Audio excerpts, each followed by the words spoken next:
जेव्हा जेव्हा मी पुरणपोळीचा स्वयंपाक बनवते ना, तेव्हा तेव्हा काही ना काही चटका हमखास बसतोच. आज चटका होता गरम तेलाचा. ते काय आहे ना, पुरणपोळी केली म्हणजे आमटी भात आलाच आणि आमटी भात बिना कुरड्या पापडांचा कसा खाणार? पण खरं सांगू का, हे असं गरमागरम जेवण समोर आलं आणि सगळा त्रास एका क्षणात विसरायला झाला. आणि हे भाजल्याचे डाग जाण्यासाठी जर कोणती क्रीम माहित असेल ना, तर प्लीज मला कमेंटमध्ये सांगा.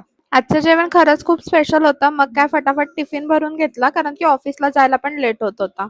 आज पूर्णपणे माझा चीट डेच होता, कारण की पुरणपोळी बनवली, आमटी भात डब्याला घेतला आणि त्याच्यानंतर आज खूप दिवसांनी मी चहा पण बनवून घेतला होता.